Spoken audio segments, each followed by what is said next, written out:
సర్పంచ్ పదవిలో లేడీస్ ఉన్నారంటే ఒకటి కొంటే ఇంకొకటి ఫ్రీ అన్నట్టు ఆ లేడీస్ భర్త కూడా సర్పంచ్ అయినట్టే. సర్పంచ్లే కాదు, వార్డు మెంబర్లు, ఎంపీటీసీలు, జెడ్పీటీసీలు, కౌన్సిలర్లు, కార్పొరేటర్ల దాకా 1+1 లెక్క నడుస్తుంది.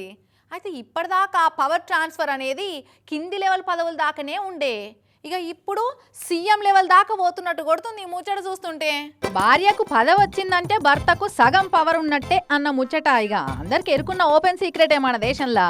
అయితే అది ఎక్కడ దాకా అనేదే ఇప్పుడు దేశమంతా మాట్లాడుకునే ముచ్చట అయింది ఈ ఒక్క ఫోటోతోటి. ఢిల్లీలో ఓ అసెంబ్లీ నియోజకవర్గం అభివృద్ధి మీద నడుస్తున్న అధికారిక మీటింగ్లా సీఎం మేడం వల్ల ఇంటాయన కూడా కూర్చున్న ఫోటో గిది. అధికారిక కార్యక్రమంలో ఏ అధికారంతో కూర్చున్నాడు ఈ సీఎం గారి భర్త గారు అని బాణం గుర్తు పెట్టి మరీ దుమారం లేపుతున్నారు మేడం షేర్ చేసిన ఈ ఫోటో చూసిన వాళ్ళంతా. పంచాయత్ అనే వెబ్ సిరీస్లో గిట్నే భార్య ఊరి సర్పంచ్ అయితే భర్తే సర్పంచ్గిరి ఎలుగబెడతాడు. ఇక ఢిల్లీలో కూడా పులేరా పంచాయతీ లెక్క తయారైందని ఎడ్డిచ్చి కామెంట్లు పెడుతున్నారు అంతా.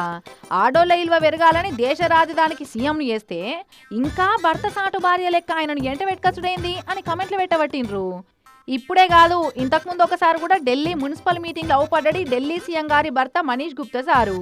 అంటే సీఎం కూడా డమ్మీ సీఎం అన్నట్టేనా, భర్త సాయం లేకుండా సీఎం గిరి చేయరాదా అని సెటైర్లు వేస్తున్నారు. ఆయన భర్త అంటే భార్యల సగం, భార్య అంటే భర్తల సగం, భరించేవాడే భర్త అని అంటారు. అసొంటప్పుడు భార్య బరువులను భరిస్తే తప్పేమున్నదా?